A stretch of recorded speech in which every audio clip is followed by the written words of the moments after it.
Charmaine Arnold was the last one who testified. And the next one I have on, and I'm trying to coordinate with my secretary who signed up, who didn't, or who is still She's in the here. process. I'm not sure she signed up yet. Is she on his list? As Taya Rustic, yeah, right here. Okay. Okay, so the next person I have on that list to testify is Taya Rustic. Tia. And committee, we are going to make a hard stop a little before 9. So please keep your testimony down to 2 minutes if at all possible to get as many testimonies as we can in. So please state your name and who you represent. Time is yours. Can you turn the mic on? No, it's up on the side there.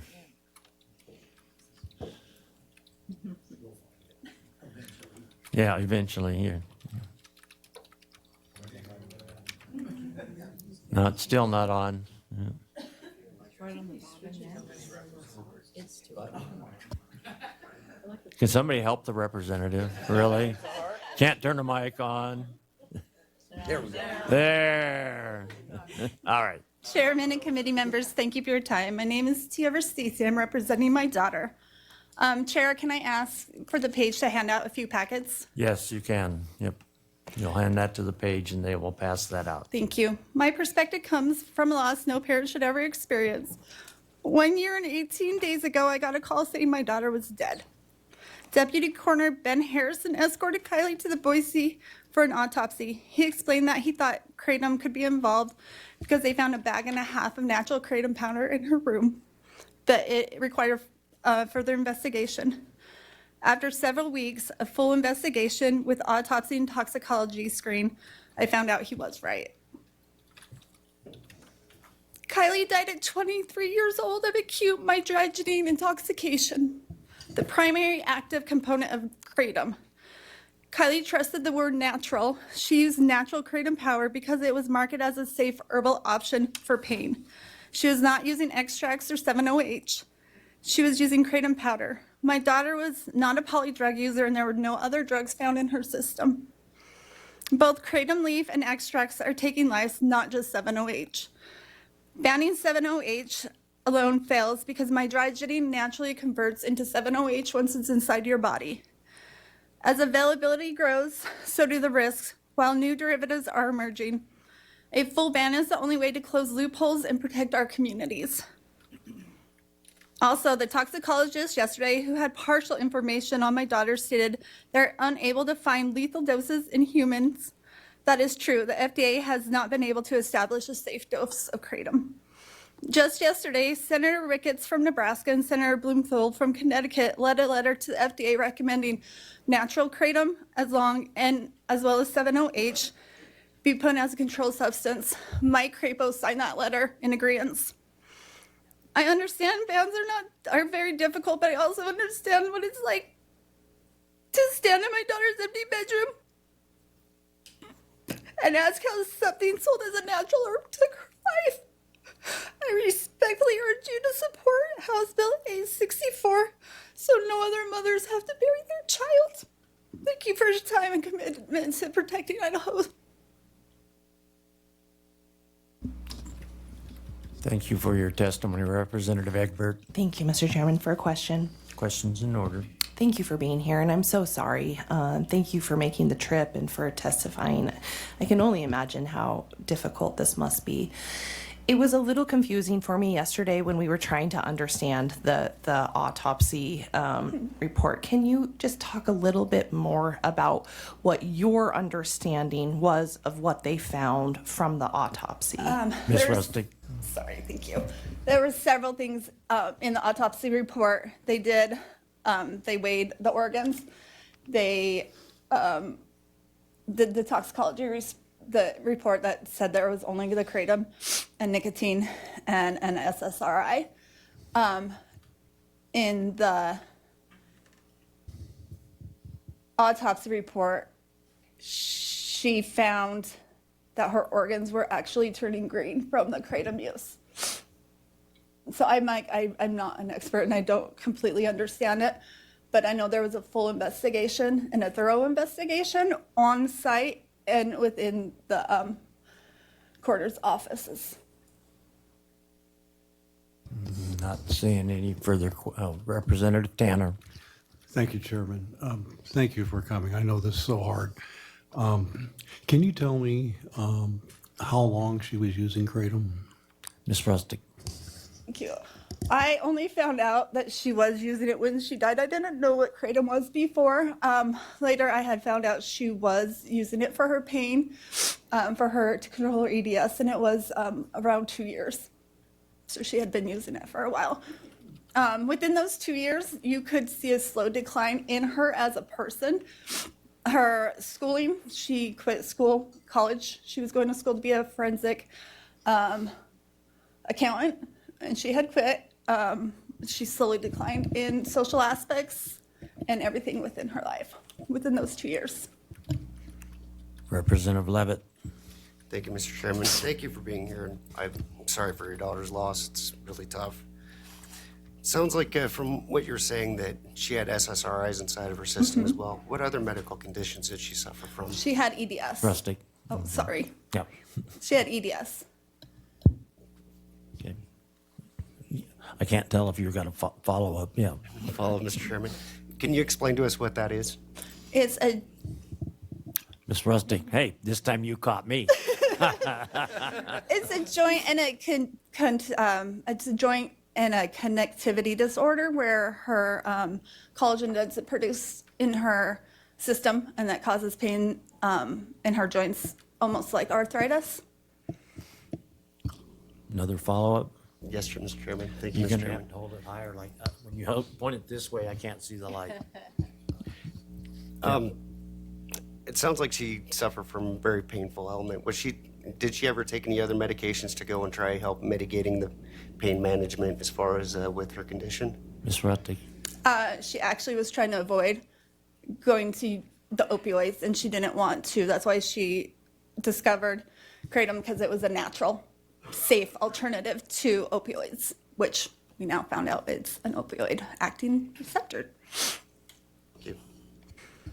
Thank you. Not seeing any further questions. Thank you for your testimony. Next up is Doug Ball. Oh, he's in person. Please state your name, who you represent, and the 2 minutes are yours. Thank you, Mr. Chair. My name is Doug Ball. I represent Jackson's Food Stores. We operate 352 convenience stores in the Northwest, with 110 of those being in Idaho. Kratom is something that we sat on the sidelines a long time for. We saw a lot of the different headlines going on, that kind of thing.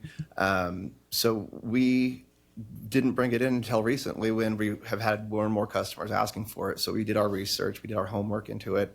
Nothing that we carry has the 7-OH. Everything is natural, none of the synthetic products, all like that. So I'm not here trying to save something that is a large cash generating thing for Jackson's Food Stores. I'm more here on behalf of our customers that come in and telling us that they want to be able to purchase this from us and not have to make an extra stop to go to a different convenience store. This is only in 18 of our 110 stores in Idaho. So again, this is not me trying to save a large cash thing for us. This is just me stating what our customers out there are telling us.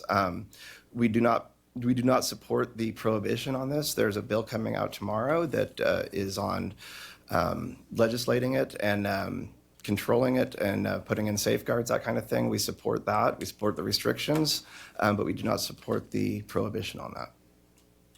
Thank you for your time. Representative Wheeler. Thank you, Mr. Chairman, for just a brief question. Mr. Ball, can you tell me what or how often you have customer harm complaints on any of your products?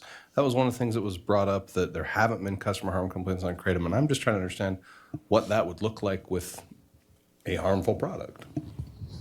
Mr. Ball. Thank you. As far as customer complaints, harmful complaints, I cannot come across any from memory, harmful complaints about a product. We have the usual complaints about a product, being defective, that kind of thing. But as far as quality, we haven't had anything quality issue-wise. Everything that we bring in, whether it be Kratom, I'm the tobacco category manager, whether it be tobacco, everything, all of it's through companies that we do our homework on and make sure that they're doing everything the proper ways and everything's done the right way. Not seeing any other questions. Thank you for your time. Thank you. Next up is Tracy Butcheria in person. Please state your name, who you represent. Time is yours. Thank you, Chairman Vanderwoody and members of the committee. I'm Tracy Butcheria. I'm representing the Idaho Chiefs of Police Association. And we'd like to thank you for the opportunity to be here today to testify. Unlike some who have spoken, we have no financial interest in the outcome of this bill as the Idaho Chiefs of Police. We only have a duty to the people of Idaho to protect and to serve. It is in this capacity that we stand in support of House Bill 864, which would make Kratom from an unregulated substance to a Schedule I drug in our state. Again, this is not uncharted territory. Washington, D.C., along with 7 other states, have already enacted bans, and Kansas is soon to enact a ban on Kratom. Cities and local governments across the country are also banning Kratom sales in their cities, including San Diego, California. We've heard testimony, and we will hear testimony portraying Kratom as a cure-all, offering relaxation, energy, pain relief, and more. We've heard these similar claims before. The pattern is familiar. We heard it with spice, we heard it with bath salts, and we still hear it with marijuana. Substances that are marketed as harmless, even beneficial, only for the long-term consequences to emerge later, often at a great cost to individuals, families, and our communities. You may also hear that Kratom is not addictive or that it helps people overcome other dependencies. From where we sit, though, it is not a substance for recovery. It is a substitution. One dependency is replaced with another under the false assurance of safety. Perhaps most concerning is that even the Kratom companies, when you look on their sites, tell you this is not a safe product. This is not to be used for pain relief. It's not to be used for all of these other things, yet that is exactly how they market it. So I will just leave that at that. Our responsibility, we feel, is not to wait until it becomes a widespread and undeniable. It is to act with foresight to protect our communities before we are forced to respond to preventable consequences. And that is why we urge you to vote yes on this bill. Thank you. Representative McCann. Thank you, Mr. Chairman, and thank you for testifying today. What if it says it's unsafe? What does the label say the product should be used for? Mr. Butcheria. Chairman Vanderwoody, I have some of those. It says that it provides you with energy. It can be taken for relaxation. A lot of those things, and then in the same thing, it says avoid taking Kratom more than once within a 24-hour period. Do not combine Kratom with alcohol, prescription medications, or other substances. Take regular breaks and avoid long-term or daily use without guidance from a healthcare provider. There's even one company that says they will basically help you break the addiction and stop sending you things without any judgment whatsoever. Thank you. Representative Levitt. Thank you, Mr. Chairman. Thank you, sir, for your testimony. I was wondering, do you use Tylenol or aspirin or Motrin or any of these over-counter drugs? Mr. Butcheria. Chairman Vanderwoody. Yes, I do. Thank you. Representative Furman. Mr. Chairman, can you help me understand, because you said something that struck me as odd, that these will be marketed for both relaxation and energy. So in all due respect, I thought that can't be right. So I just did a quick Google, found a label, and sure enough, it says a subtle blend of energy and relaxation on this particular product. That to me is like taking a medication that's supposed to help me sleep that says this will help you sleep and stay awake. So can you help me understand what Kratom actually does? What do people think it's going to do when they take it? Mr. Batcheria. Chairman Vanderwoude, Representative Furman, it cures everything. If you look, it cures everything. And we've heard that from people. We've heard people say that it has helped them with their PTSD and other things. I can tell you, I'll give you my own personal experience with a friend of my family's who does suffer from PTSD and is a disabled veteran with injuries. And he starts taking Kratom, goes away from his regular prescriptions that are supposed to help him with his PTSD. And oftentimes he will tell us, oh, I'm going back to Kratom. I'm going to self-medicate.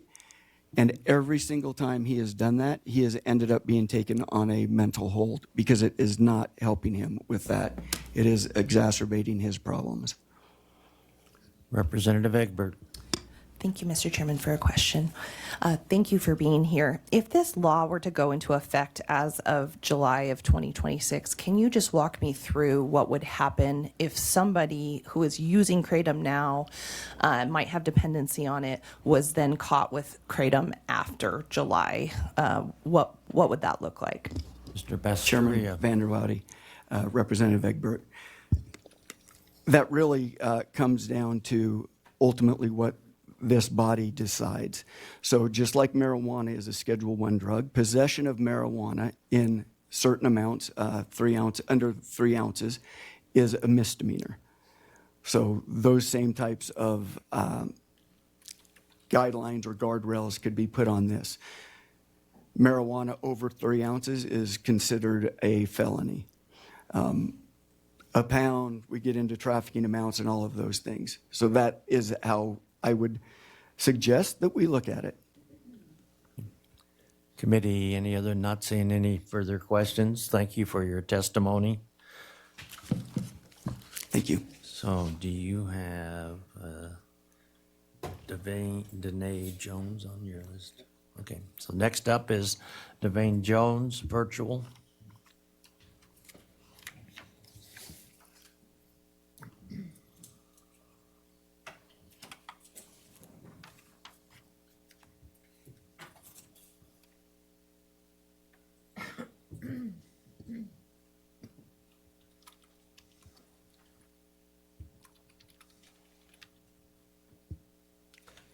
Hi, Please state your name and who you represent.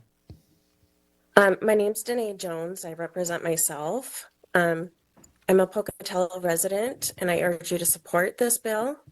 My niece Kylie used natural kratom for pain. She trusted the industry and its advocates, believing that it was safe. It cost her her life. Losing Kylie has been devastating. I speak today for her and all the other families who don't realize the dangers. The coroner confirmed she died from acute mitragynine toxicity and no other contributing factors. She was not a polydrug user. The FDA says Kratom is not safe or effective for medical use. The DEA calls it a drug and a chemical of concern. There are no enforceable safety, potency, or labeling standards. Some say scheduling will push Kratom into the black market. The truth is, the industry already functions like one, with misleading labels, unknown side effects, false health claims, white labeled brands, shell companies, and they hide from accountability. Some target vulnerable children with bright packaging, cartoon characters, energy drinks, and candies. Many use Kratom instead of prescription medication. I'm sorry, say that?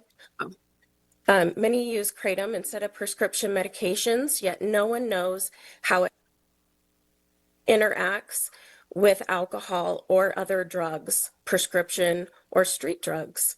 There is no oversight like you get at a pharmacy. There's no studies like you have with pharmacies. Potency varies, and some products may contain dangerous metals and chemicals. A couple of Idaho companies have even had recalls for salmonella.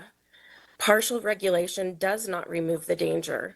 The brand that Kylie used claimed to meet industry standards, yet it still killed her. Thank you. Thank you for your testimony. Committee, any questions? Not seeing any. Thank you for your time. Thank you. Next up, I have John Chavez. It's virtual.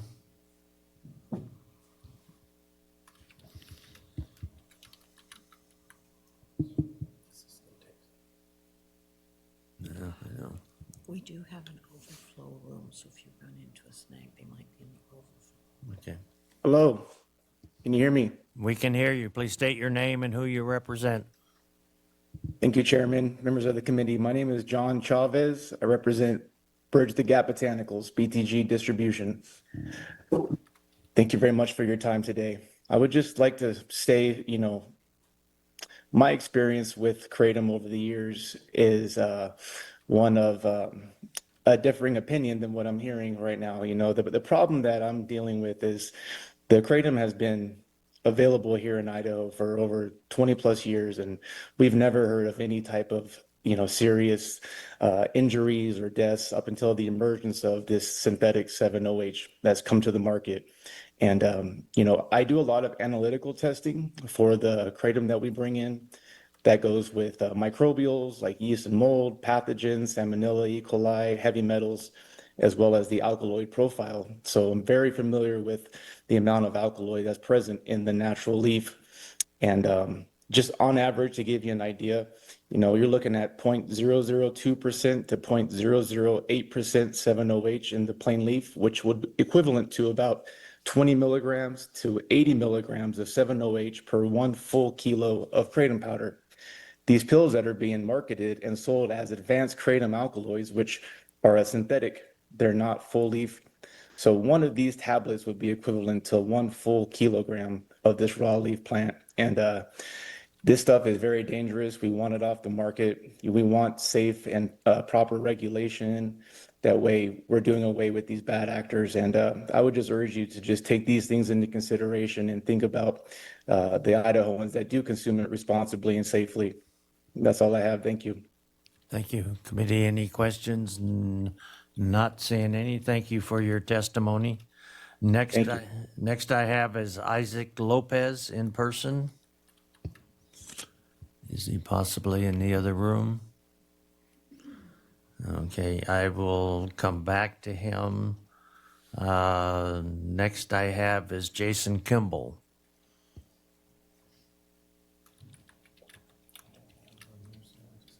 Yeah.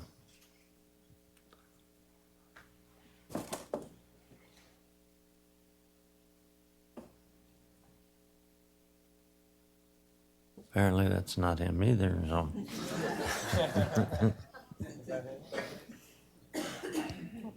Please state your name and who you represent. Good morning, Chair, Vice Chair, Committee. My name is Isaac Lopez, and I represent Mint Therapy Kratom here in Boise, Idaho. I wanted to take some time to kind of expand on what Johnny was saying about...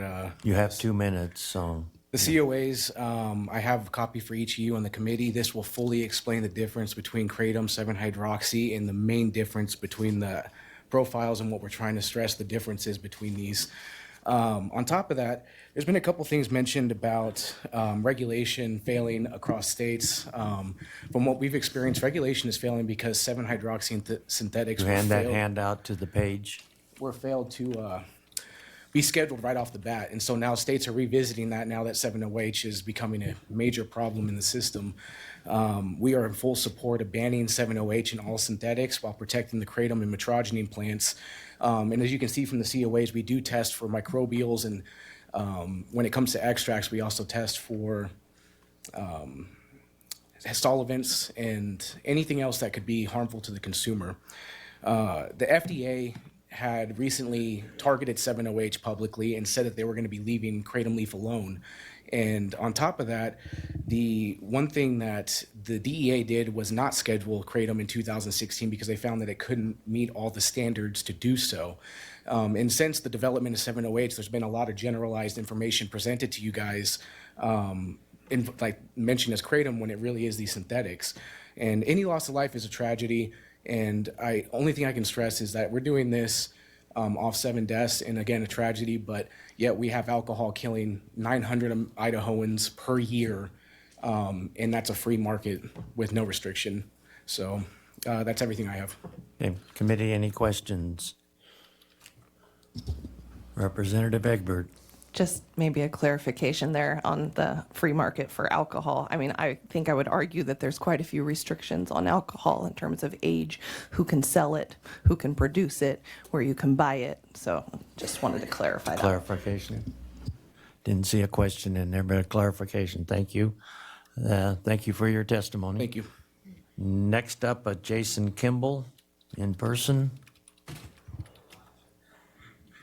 This is Napa Police Department, but I don't see anybody there. Then Sean Lepper.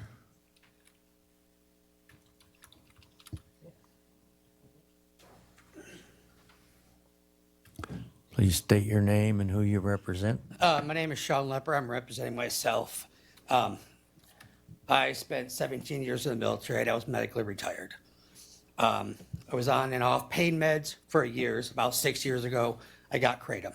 It has helped me with my pain. It has helped with anxiety. And I'm sorry, but 86 deaths in 4 years. Understand we need to regulate things, but it seems like it's a bit extreme, and history will repeat itself. You banned alcohol, what happened? You ban gambling, same thing. Like, if you put a complete ban, you're going to run into problems. And the issues with fentanyl are going to continue to get worse and worse because now you got people on the black market that are just going to push drugs. So if their criminals don't care what laws are passed. So I am completely against banning Kratom. And that's all I have. Representative Levitt. Thank you, Mr. Chairman. And I'm sorry I didn't get your name, sir. Sean Lepper. Sean Lepper. I would like to ask you a little bit about like your medical retirement and what you went through with the military and your medical retirement, the different pain medications they possibly had you on, and what your life was like on those pain medications. Mr. Lepper. I have been, I blew out my shoulder. I had 9 surgeries on the same shoulder. I've had knee surgery. I have on both of my knees.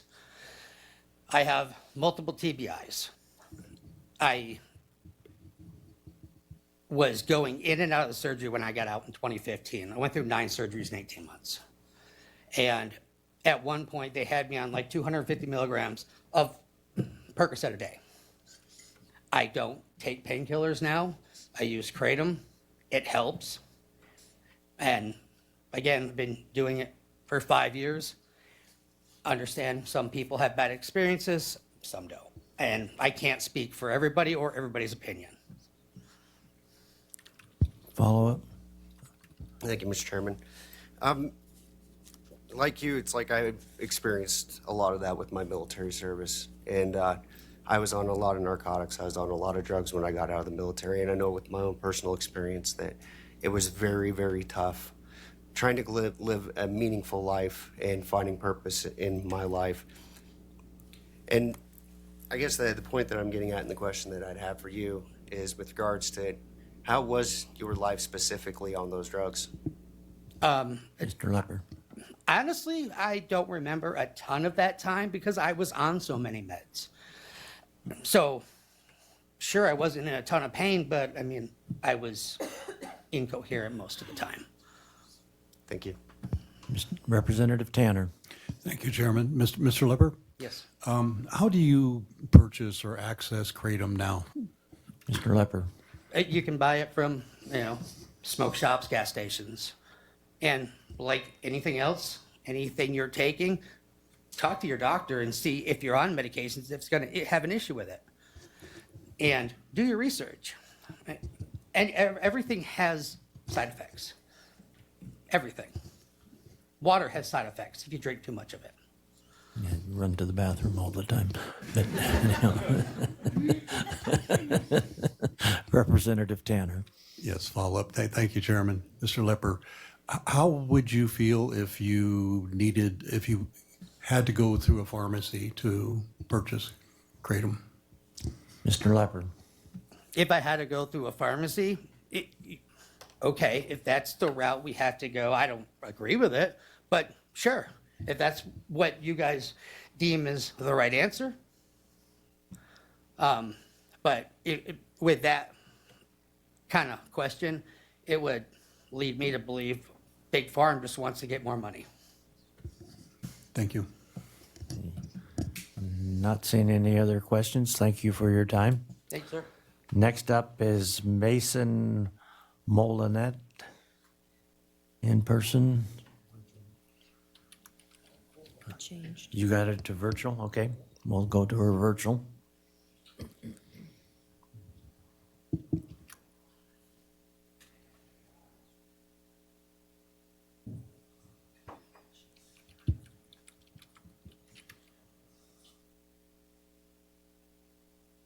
Okay, there we go. Can you guys hear me? Yep, we can hear you and we can see you. 2 minutes are yours. Good morning. My name is Mason Millette. I'm a fourth generation Idahoan. I have a very similar story to everybody else. When I was a kid, I had a really nasty accident, caused a severe compression of my L4 and L5 vertebrae. It is something that's not really operable. All of the operations are expensive, and if anybody knows back surgeries, they're like Pringles. You can't just have one. So years ago, I was prescribed wheelbarrows full of painkillers to address it and to deal with the pain. And then when I met my wife about 10 years ago, I decided I wanted to get sober. I wanted to be clean for her, for our kids, for myself. And I found Kratom through a family friend who used it to get sober from alcohol, still sober from alcohol. Kratom saved my life, plain and simple. It is not a dangerous new drug. I use it every day, and it gives me the ability to be a functioning father. It makes it so that I can actually throw my kids in the air and not be reliant and dependent on dangerous narcotics, which have been shown to kill people. Nobody's really talked about it, but there are 98,000 deaths from alcohol in 2025, 73,000 from opioids and narcotics in 2025. And since 2021, there have been less than 2,000 Kratom-related deaths. And of those, the overwhelming majority have been polysubstantive, or they've had underlying conditions with their bodies and things. A total ban will not help. It will do more harm for this community. I've lived here my entire life, and I have lots of family and friends who use Kratom to manage their pain. And a ban will do more harm than good for our community. I do not support a ban. I do support regulations such as the Kratom Consumer Protection Act, like other states have done. But a ban is just going to make criminals wrap it up, out of those of us who rely on it. Representative Tanner for a question. Thank you, Chairman. Mr. Millette, so you have been using Kratom for 10 years? Mr. Millette. Yes, sir. Yep. Okay, not seeing any other questions. Thank you for your testimony. Next up is Jeffrey Killer. It's virtual.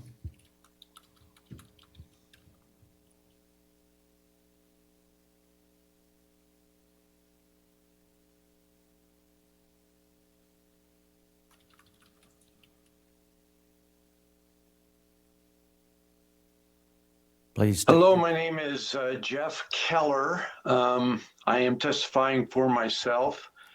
I have a unusual relationship or perspective on Kratom. I am a physician. I worked as an emergency physician at Eastern Idaho Regional Medical Center in Idaho Falls for 25 years. Then I started providing medical care to inmates incarcerated in Idaho jails. At one time, I provided medical care in 17 jails and juvenile detentions in Idaho. I have served as the president of the American College of Correctional Physicians, jail physicians. So I have talked to physicians all over the country. And one of the things that we do as physicians in jails is we have to treat people for withdrawal from opioids. My testimony to the committee basically is that Kratom is an opioid. Kratom leaf is natural. 7-OH is the synthetic. The direct comparison is opium. Opium is natural. Heroin is the synthetic. They're both opioids. They both have opioid effects, and the same is with Kratom. I have seen it. Kratom is addictive, like all opioids. People get addicted to it. People who come to jail and have been taking Kratom go through withdrawal and have to be treated withdrawal. We use Suboxone to treat withdrawal. And the treatment for Kratom is no different. They suffer just like any withdrawing from any other substance. Kratom kills just like any other opioid. It's unregulated. I support this bill. All physicians who work in jails and treat opioid withdrawal support this bill.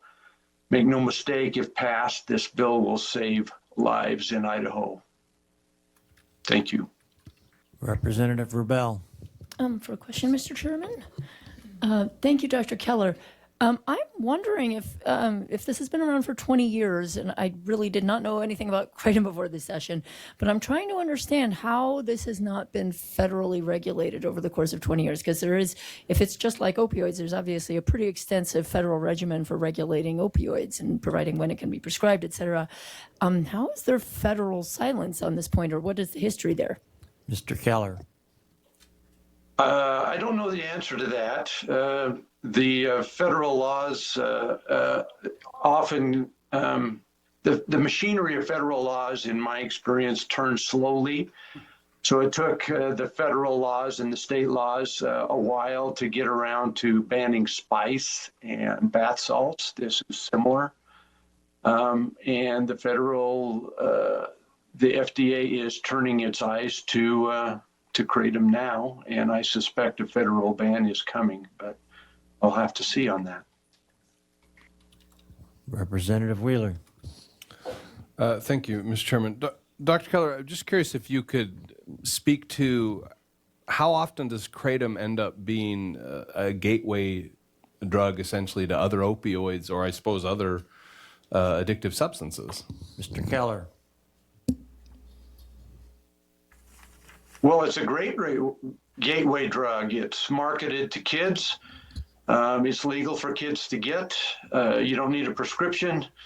So any kid can walk into any grocery store, convenience store, buy Kratom, begin to use Kratom, get addicted to Kratom.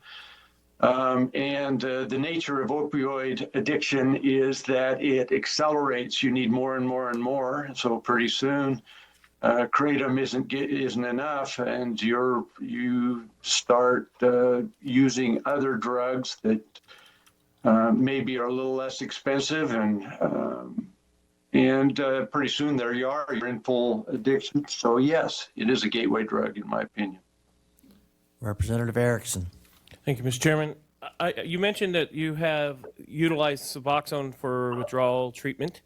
Are you using buprenorphine and other MAT types of treatment? And if so, how much are they costing our society? And also, can you speak to if there's a particular set of patients that you see that are on Medicaid and it's a cost to that program? Mr. Keller. Well, I looked up the cost of generic buprenorphine naloxone, which is the generic Suboxone. It's $30 for a month supply. I don't know what the cost is of Kratom, but I suspect that using it daily is going to be more than that in doses that is effective for, as it accelerates. The cost to society, though, of Kratom also has to include the deaths of our citizens. And then the suffering of people who have to go through opioid withdrawal and treatment. Representative Furman. Thank you, Mr. Chairman. Dr. Keller, you said, and correct me if I misunderstood, that you work in the corrections. and help treating these people that are coming through. I, like Representative Rebel, didn't really know much about Kratom until this session. It seems like it's been around for a long time. Has Kratom always been an issue in corrections, or is it just the last few years? And is it something that you've had to, deal with for a while now? And to that point, how, I guess, have the effects been different recently than 10 years ago or 20 years ago? I'm curious how Kratom has been in the correction facility for all these years and we haven't really known about it. Mr. Keller. Well, I first started hearing about Kratom that people were using Kratom for its opioid effects about, I'm going to guess 15 years ago. And, like a lot of things, it starts slowly and it's expanding. I actually retired from clinical practice a couple of years ago, so I reached out to a couple of my friends who are currently practicing in jails. And it is just getting bigger. It's bigger. There's been an acceleration. Part of it is ease of getting to it. Part of it is that chemists are coming up with ways to make it more potent, and so it's snowballing. Let's just put it that way. It's snowballing, and so it's been around. We've known about it for 15 years. Or at least that I can think of. Okay, committee, not Representative Levitt. Thank you, Mr. Chairman. Thank you, Doctor. Can you tell me if acute migraine syndrome is an officially recognized diagnosis? Dr. Keller. Well, I don't know if that is, I don't even know what an officially recognized diagnosis is, I guess, or if you're talking about the manual of that you use to bill. It might not, I doubt it's in there.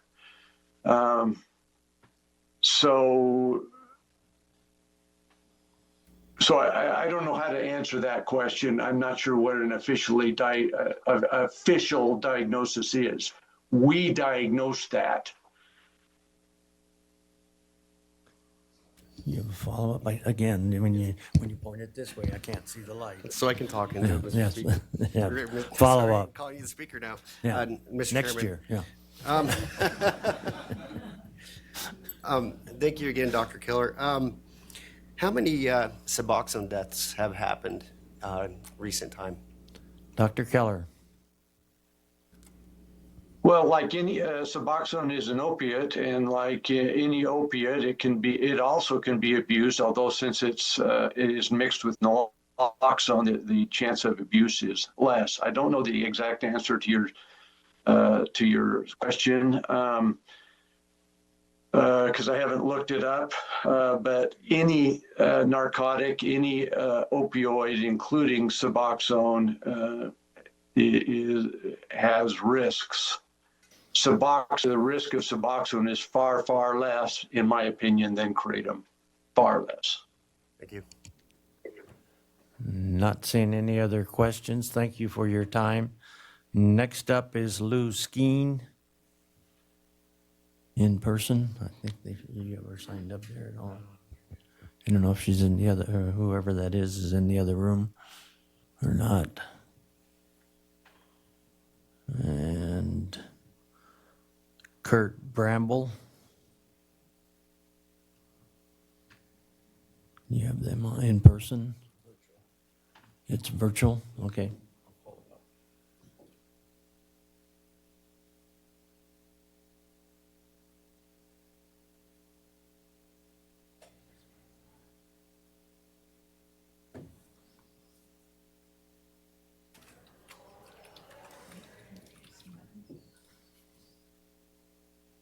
Please state your name and who you represent. Time is yours. Thank you, Mr. Chair. My name is Kurt Bramble. I'm here virtually representing the American Kratom Association. It's an association representing Kratom consumers, the millions of citizens across the country that use Kratom for their well-being. I wanted to respond to a couple of issues. The question about the safety of Kratom. The history. In 2016, the FDA recommended that Kratom should be scheduled. The DEA agreed with the FDA.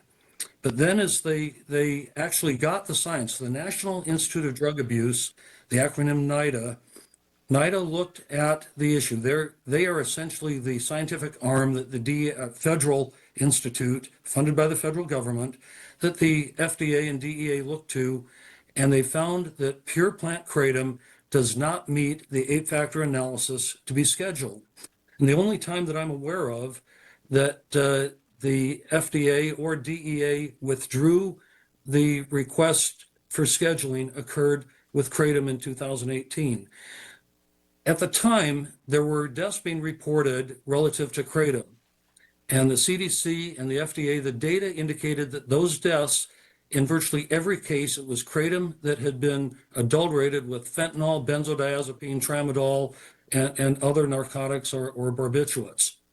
From then until now, 18 states have passed the Kratom Consumer Protection Act with reasonable and responsible regulation of kratom to stop the adulteration. But what's happened in the marketplace, 7-OH is an alkaloid, it's a metabolite that has been synthesized and has been masquerading as kratom. Not all products in the marketplace that are called kratom are kratom. You have the synthetic derivatives, 7-hydroxymetrogeny, pseudodoxil, MGM 15, 16, all saying being marketed as kratom products. That's why we're seeing this explosion of controversy relative to kratom. As recently as June 29th, the FDA held a joint press conference with DEA, and they announced that they plan on scheduling 7-OH.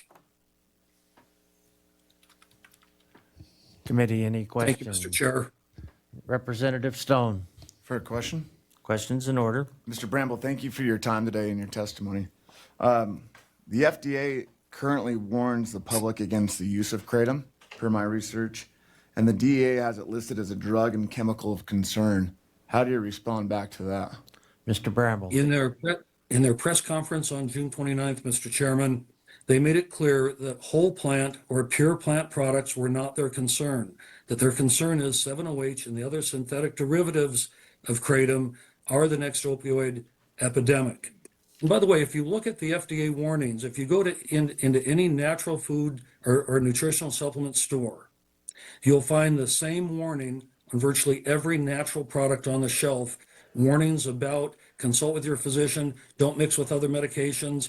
It hasn't been this, whatever the product may be, natural product, has not been approved for any particular medical use. That is standard boilerplate language required by the FDA on nutritional supplement products. Representative Furman. Thank you, Mr. Chairman. Mr. Bramble, yesterday, I'm sure you're familiar with this, Senator Ricketts introduced a letter that was signed by our Senator Crapo. In it, it says, recommending scheduling action of 7-OH under the Controlled Substances Act is an important first step, which I believe is what you're suggesting. However, we encourage you to consider scheduling the whole kratom leaf, given that some of the most accessible and addictive products contain whole kratom leaf, not 7-OH. Would you be supportive if the FDA came out and decided to include the whole kratom leaf in their investigations as well? Mr. Bramble. The answer is yes, if whole plant kratom met the 8-factor analysis for scheduling, and that is the criteria used to schedule for Schedule 1 designation. Currently, the FDA, DEA, NIDA, the University of Florida, Johns Hopkins, all of the research over the last several years has very clearly indicated that whole plant kratom, pure kratom products, not concentrated, not derivatives, not synthetics, but pure plant kratom simply does not meet the criteria for scheduling. And that science is pretty well founded now. There are literally hundreds of white paper studies and clinical studies indicating that as recently as last week, the FDA published their dose finding study on natural kratom leaf products and concluded that kratom at all levels appear to be well tolerated. Representative Redmond. Thank you, Mr. Chairman, and thank you, Mr. Bramble. So in this discussion, would you support regulatory reforms dealing with all kratom, specifically with possibilities of, banning 7-OH, looking at the synthetics? Would you support like regulatory framework within all kratom in general? Mr. Bramble. I would, absolutely. The American Kratom Association aggressively supports regulating kratom. We would like to see labeling requirements, content disclosures, warnings, age limits, penalties for violations. Absolutely, kratom needs to be regulated because the bad actors, whether it was historically being adulterated with fentanyl, tramadol, benzodiazepine, or the current state of the market where bad actors are synthesizing 7-hydroxy or pseudodoxyl or other derivatives, yes, it needs to be regulated. Committee not seeing any other questions. Thank you for your time. Thank you, Mr. Chair. It's the gentleman in the back, Lou Skeen. Okay, this will be the last testimony for today. So please state your name, who you represent, and time is yours. Mr. Chairman, members of the committee, my name's Lou Skeen. I'm representing myself. I would like to defer my time to Bob Durkin. Is Bob here? He should be present, yes. Virtual. Is he, you got him signed up virtual? Mr. Chairman. Robert Durkin? Yes. Okay, so we will go virtual for our last testimony with Robert Durkin.